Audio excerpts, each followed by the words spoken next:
Live, and I mean really live, from our home studios across North America. Please welcome the hosts of Top 5, Jason Rahm and me, Peter. Hey there, community. Hey there, Jason. Thanks for joining. Community, if you're new to the channel, welcome to our monthly top 5, where we count down the top 5 stories that interested us over the last month, April edition.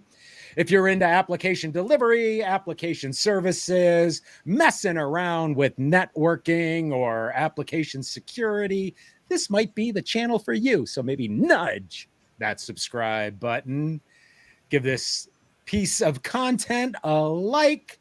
Hopefully you can join us for the long term. Isn't that right, Jason? Absolutely. We're in this for the long term, right? That's right. And then also we are every week sponsored by community.f5.com. That's the DevCentral platform. Become a member today, join the conversations, and we have a crowdsource area too, which allows you to, what is that word I'm looking for? Contribute to the community. And that's what communities are all about, us, everybody helping each other. We got a lot to cover today in a short period of time. Oh, wow. Look at that. Thank you. Because it's very kind. Very kind. Legends. Wow. I'm old, but I didn't know if I reached the legend status. Isn't that how it works though? Like if you're around a long time, even having a like in baseball or basketball, if you manage for like 30 years and you have a slightly better than 500 average, you're still considered a legend, right? So. Yeah. Put your time in. But we do appreciate that, and we try to stay humble around here. Isn't that right, Jason? It's just the two of us today. Oh, go ahead. Yeah. No, I was just going to say, I make enough mistakes in my professional and personal life on a daily basis that the humility keeps coming. So, yeah. And in live view right here, right now, for the both of us. But let's do a little bit of housekeeping first, Jason. So we're going to kind of not really upend the schedule. We're going to move it a little sooner in the future, right? We're going to Tuesdays, 8:30 live. That's true. Yeah. So, really since October, we've been doing 2 shows a week. We've been doing the Tuesday shows, which were more, very specifically F5 focused. And then the Thursday shows, we kind of trended towards some industry things and with 2 shows a week, more production time and all of those things. And so what we're going to do starting in May is we're going to shift back to 1 show a week on Tuesdays. And that is 8:30 a.m. Pacific from our normal 9:30 a.m. Pacific.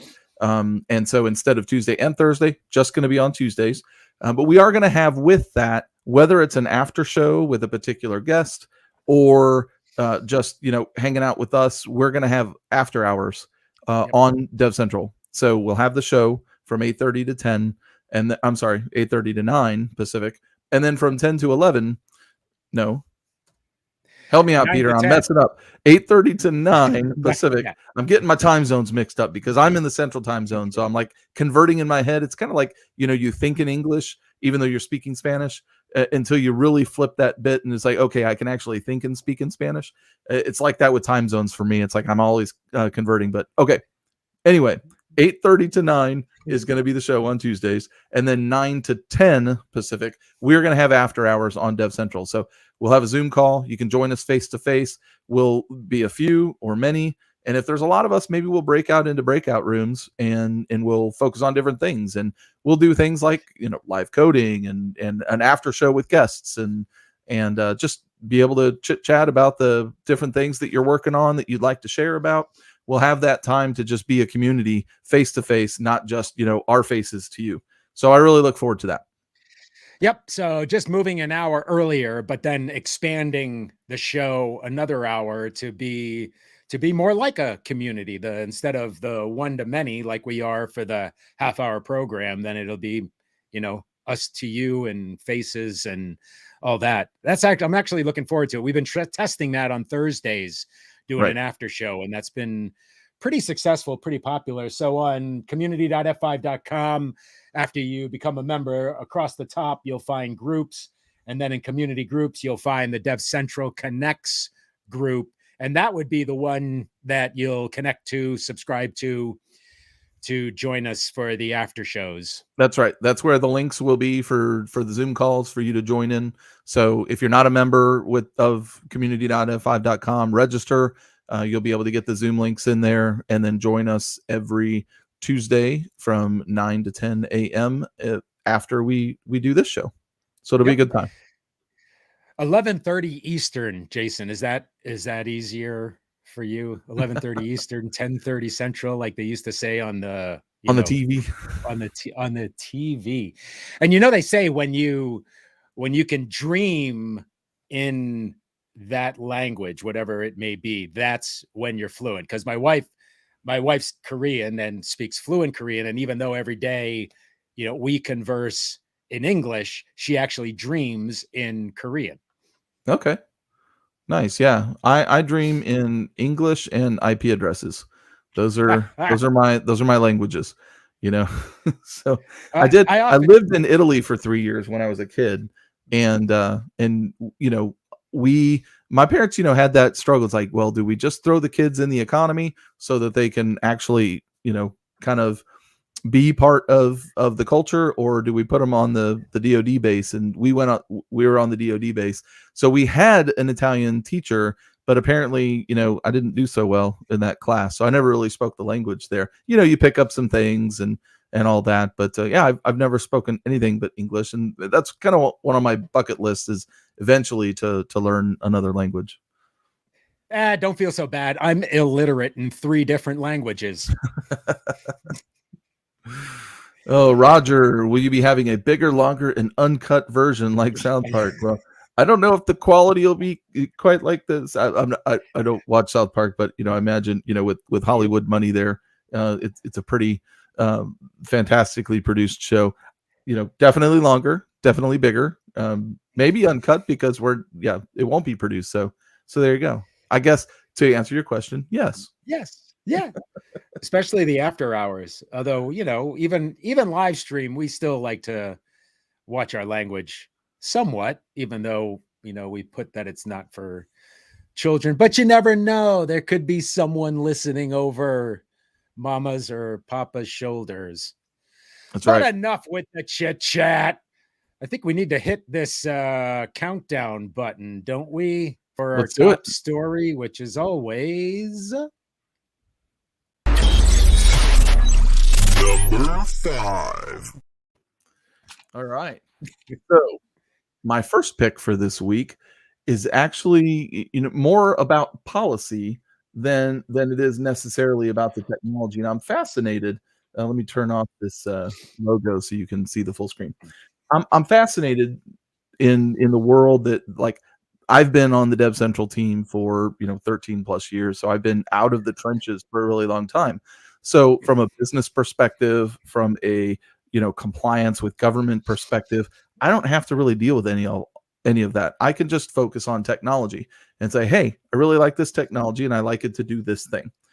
This article really caught my eye because D. Lamb, who is an F5 employee, posted this in the technical articles on DevCentral, and kind of looking at the government, the U.S. government, moving towards zero trust principles and the requirements thus. And so you look at these milestone dates of all the different things that they're setting as far as policy and requirements and all that. And what he's done here, although I say I'm just assuming because I don't know who D. Lamb is, so apologies if you are not a he. But walking through the article, it takes the requirements and maps it to F5 capabilities. And so I think that's really fascinating to look at from a business perspective, because I really just look at functionality. It's like, hey, I need these requirements from a technical perspective, but this maps compliance and governmental requirements to that. So anyway, the article is action items in OMB memorandum for moving the U.S. government towards zero trust. Yeah, and it's Dung Lam. He's out of Maryland. I'm pretty sure he's I don't know if it's SLED or focuses on the federal space. But I too like these anytime regulations come out, PCI version 4 just got released a couple of weeks ago, and there's pieces within advanced WAF that allow you to, properly configure or set the policy so that you're in compliance for those particular things. And here, obviously, there's the various F5 solutions that'll help you, narrow in this zero trust thing. And it's, I guess, interesting. Yeah, Dung as Boo. Thank you. I didn't see the comment in time, so appreciate that.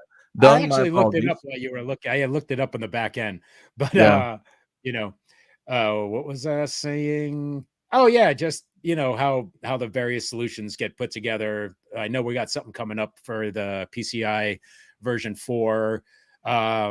Even the OWASP top 10, these various entities that try to secure your infrastructure. And it's kind of nice that our solutions give you hints and ideas on where you are with that compliance. For sure. For sure, dude. For sure for the next one. Here we go. Number 4. All right, number 4 is actually, I'm cheating, because we say a top 5, but really I'm talking about top 5, like maybe technologies topics, or incidents or issues.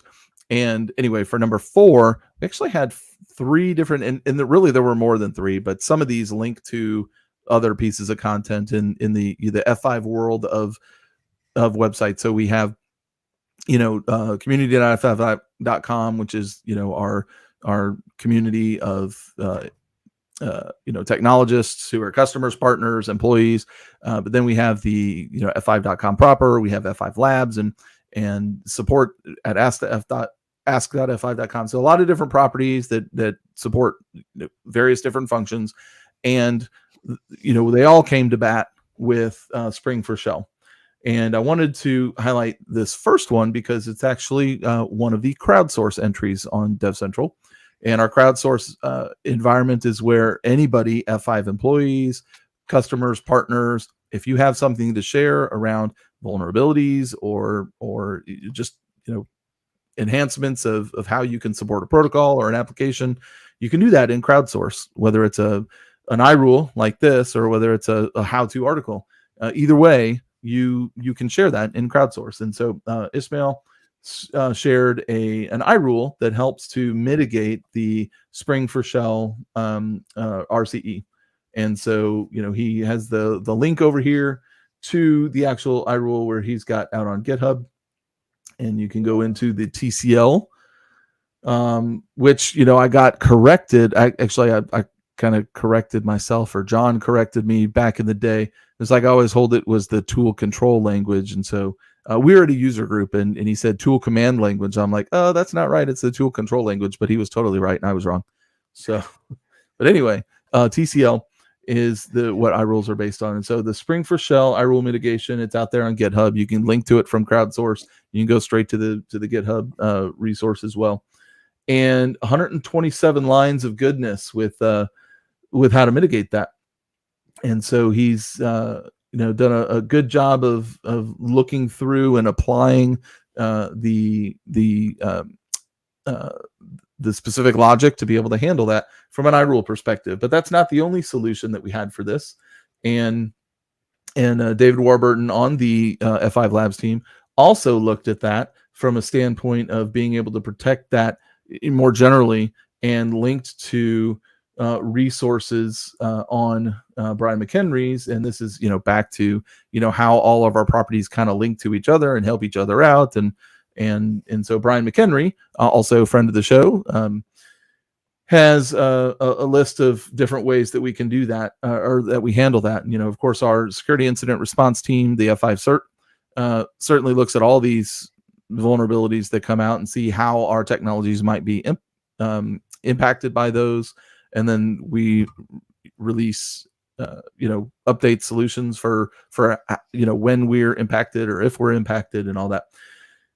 But then he goes on to say, however you implement our WAF solution, there are rules for that to handle it. And so you can go through any of the different implementations of WAF and get mitigated. So good on that.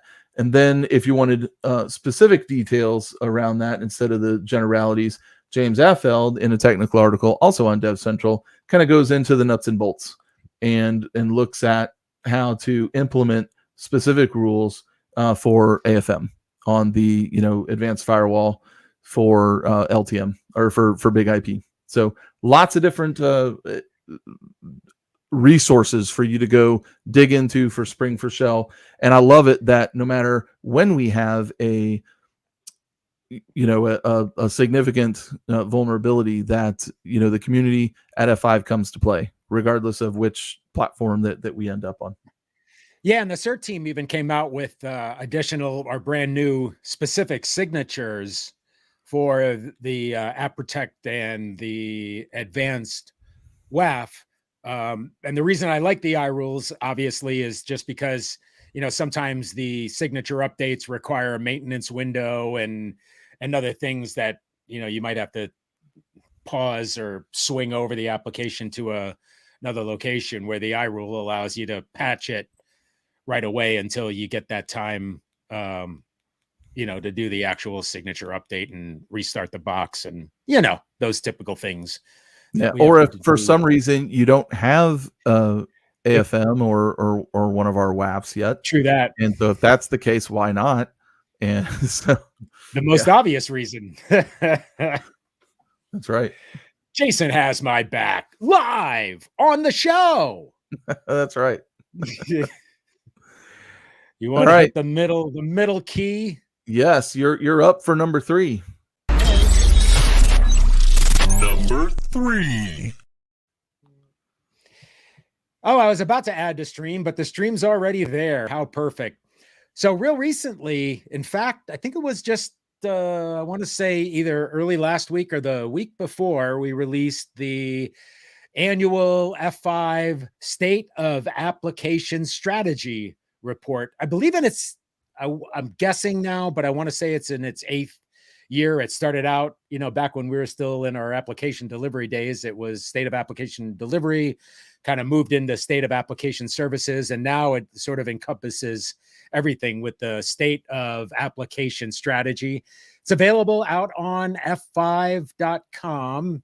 But there were a couple of things I kind of thought were interesting in this. I remember last year, and this is the chart we're looking for, that the average organization, and we've kind of used this stat before, at least half the organizations, their average amount of applications is around 200 applications. So 0, or as you can see in the chart, 1 to 200 applications. Now, the interesting thing is it dropped down 1%.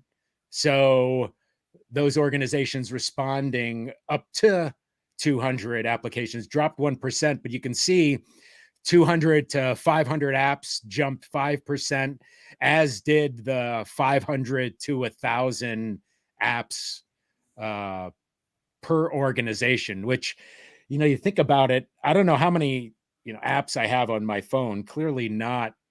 I hope I don't have 200 on there, but when just day to day, when you think about, what we work on and how we get our jobs done, there's at least, dozen, probably a couple dozen, I would say, that I visit on a daily basis. And that's nowhere near the amount that, the total amount that F5 has. So the other kind of thing I thought was interesting is this particular chart hear this, for many years we talked about, right, Jason, this mad dash, this mad rush to just chuck everything in the cloud, pay as you go, and they got to worry about it, and I can just ignore everything. Well, we've seen now over the last couple of years that there are many, many organizations that are pulling that rope back and bringing applications, bringing them back from the cloud, either back to the data center or, their own infrastructure to manage. So I thought that was one of the pretty interesting things, this repatriate. How do you say that word? Repatriation. Repatriation. You probably know that for, having parents in the military, the whole repatriation thing. But coming back to this, my wife was born in Seoul. So on that, Peter, on pronouncing words, you don't have to have it right. You just need to sound confident doing it. Yeah. So well, that's what I kind of always say about my singing. I don't claim, to be a singer and be in tune or on pitch, but I can sell a song like no one.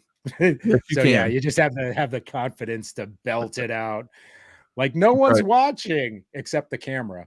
But anyway, organizations are bringing applications back into their own primary control.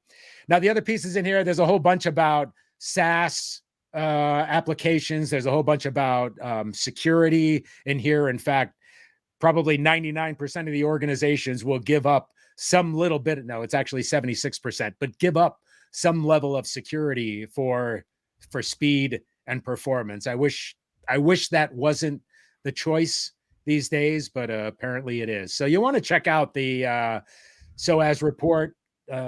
Cindy Borovic and Lori McVitie are the ones who put this together every year. They create the questions and then put together the analysis for us every year, and always an interesting read. Yeah, there's always, every organization has to deal with cost, complexity, and risk. And I think the promise of public cloud sometimes is more alluring than the reality. Not to say that there isn't valid need and use cases for the public cloud, but I don't think any one technology, any one implementation of a technology is a panacea, right? You have different things, just like your toolbox, right? Everything can be a hammer, but not everything should be a hammer, and vice versa for all the other tools in the toolbox. So yeah. Yep. And here's that one stat: the 76% would turn off security measures to improve performance. Yep. Well, and I think we've talked about this before, but absolutely, because at the end of the day, you're not vulnerable until you've been breached, right? In the minds of some management. Yeah, we'll deal with that. We'll deal with the cost later, and and that cost is not always financial. Sometimes it's trust and that. So yeah, it's a risk equation that every company should balance. Yep. Cool. We're down to the final couple. Yeah, we're on to number 2. Let's make it happen. Number 2. All right. So my number 2 is another crowdsource from one of our MVPs, Dario Garrido. I can't roll my R, so I apologize for that, Dario. Garrido. So maybe a little bit, but I don't roll well, and so I'm sure if you're watching right now, you had a little bit of cringe. I make my kids cringe all the time, so I'm sure you heard that. It's like, don't do that. And so anyway, Dario shared to the crowdsource demystifying time-based one-time passwords. And I think this is really interesting because it just kind of talks through the steps of how it works. Because often it's like, okay, I need to make one-time passwords work on Big IP or LTM. In fact, George Watkins and I had various implementations of one-time passwords back in the day. I think I did one with YubiKey when they first had their little USB little dongles, and you could plug it in. It had a little touch sensor, and you could generate your one-time passwords that way. and George Watkins did it with Google Authenticator. And this, separates back a little bit from the technology itself, just to kind of talk through how it works and what it's composed of. And so he talks about, being composed of generating a secret, distributing a secret, validating a secret, and then walks through the issues of how those things are done. So I thought it was a really good intro. A really good intro, really good addition, contribution to the crowdsource section of DevCentral. So Dario, thank you for sharing that. So you'll want to go out there and read that. If you don't really know a whole lot about how that works, you can look into that and how base 32 dictionaries work, and then how secrets are distributed, and then covers a little bit on how we then implement that stuff. And I think he links to some of our articles in there. Yeah. So Google Authenticator, and then the APM Google Authenticator. So yeah, he links to the Google Authenticator pieces. And so yeah, go out and check out that article in the crowdsource from Dario. Considering passwords have been a headache for over 20 years now, kind of helping folks out. And I believe this article, you can deploy it not only, if I'm not mistaken, the one-time primary coming in, but you can also then set up MFA, which is a highly suggested thing to do when it comes to identity and access management, was having multi-factor authentication deployed. Yeah, isn't that real quick on that, the multi-factor authentication, it boils down to something you are, something you know, and something you have, right? Yep. Those three things. Yep. All right, so are we on to number 1 here? If you say so. Okay, I say so. Let's make it happen. Number 1. And with number 1, we got a triple threat again. Again, I'm cheating, but in the month of April, we had 3 different contributions around the F5 distributed cloud that was announced back at Agility. And so I wanted to highlight that because, this isn't just, a big vaporware marketing name in the sky. This is actually real functional technology that we have, and it's out there and it's available. And so, Michael at F5 shares how to use F5 distributed cloud to obfuscate ingress and egress traffic. And he talks through it in great detail, and also includes pictures of how you get involved in the interface at distributed cloud, and not just pretty pictures, but also declarations for actually that's JSON data for that. And so that's a really good read on how to manage your ingress and egress and obfuscate that stuff. Yeah, before you go to the next one, that's Michael Coman, but this is actually, this is a perfect example of what DevCentral is all about, is how to accomplish something within your F5 systems. And like this article, many of the articles in DevCentral have the pictures, and helps you step through each particular location and where you configure it and what you actually configure to make doing something like this much easier than trying to figure it out yourself. Right. And he's going through the GUI implications of that, but also links at the bottom a Terraform example, be it AWS or Azure. And so do you say it Azure or Azure? What's your pronunciation of choice there? I think I've been calling it Azure. Yeah, I say Azure. Anybody watching, how do you pronounce it? And anybody know what the right way is? But Azure. Is there another one alternative to those? I haven't heard a third one, but maybe there is. I do remember when it came out, asking someone, I think it was at Microsoft Ignite or something like, so how do you say this thing again? But yeah. Okay, so that was one of 3. Ted Byerly also had an entry in how to do a service insertion with Big IP Advanced WAF.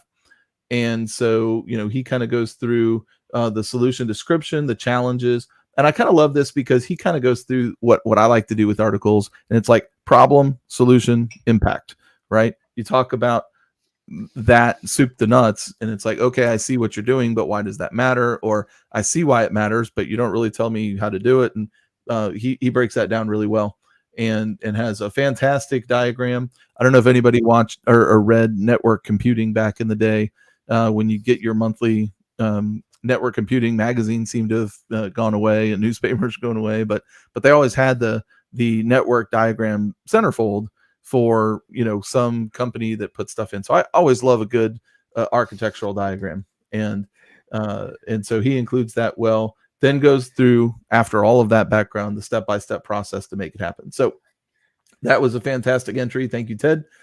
And we'll have all these links, by the way, in the show notes, in the DevCentral Connects community group on DevCentral. And then finally, Ted's got a couple good videos too on distributed cloud on our YouTube channel. Yeah. Yep. And so finally, and then Ishmael, double entry this week. He had the iRule in crowdsourced, but also in technical articles, talks about automatic TLS certificate generation in a non-delegated DNS zone. So a lot to say there in the title, but goes through the process to make sure those certificates get generated. Talking about the Let's Encrypt Acme Challenge. I had an article not too long ago about how to do that with Big IP. This moves kind of some of that technology to the distributed cloud to do that. So anyway, that's the top 5 this month, people. With only 2 hosts, and we did a fantastic job. Mostly you, but this is a we show. That's right. It's a we show, and I think the banter is always helpful back and forth. But we're done with the top 5, but we're not done really with the show yet, because we got a couple things that we want to talk about. What's coming up, briefly, because we have a promo for it, featuring one of your fantastic songs on Thursday of this week. We're going to talk about network infrastructure automation with the Sebastian Maniac, friend of the show, been a guest before, MVP for DevCentral. So, he is going to bring HashiCorp console goodness our way with some demos. And so really excited about Thursday. And then again, like we said at the top of the show, beginning next month, we're moving to Tuesdays, 8:30 Pacific for DevCentral Connects, and our individual shows, The Edge, Security Sidebar, The Core, even Top 5. Those are going to become featured segments that are, reduced in length. So we'll have a 5 to 10 to 15 minute, depending on the topic and depending on what else we have going on that week. It'll be a reduced segment within our Tuesday show. And so you can look forward to that.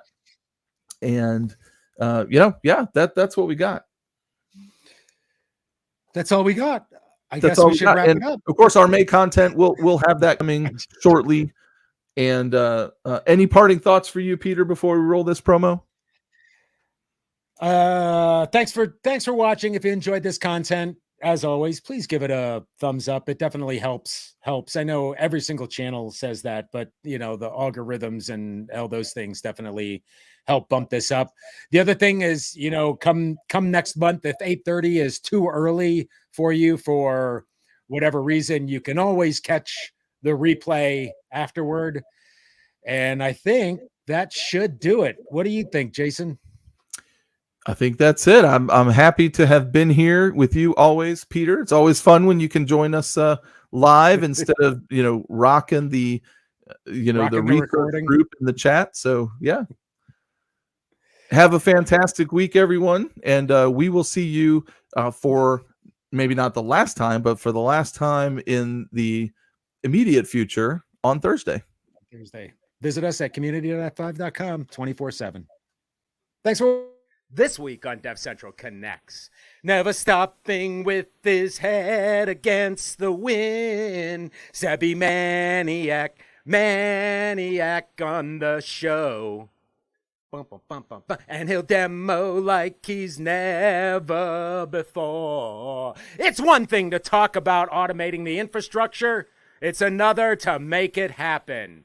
Join Jason and Peter Thursday, April 28th, 9:30 a.m. Pacific, as they welcome DevCentral MVP and friend of the show, HashiCorp Senior Solutions Engineer, Sebastian Maniac. He'll walk us through all the network infrastructure automation demo, utilizing HashiCorp's Terraform and Console tools. The link in the description sets your reminder. DevCentral Connects is live every Thursday, 9:30 a.m. Pacific. We got Maniac on the show. Bum, bum, bum, bum, bum, bum, bum, bum, bum.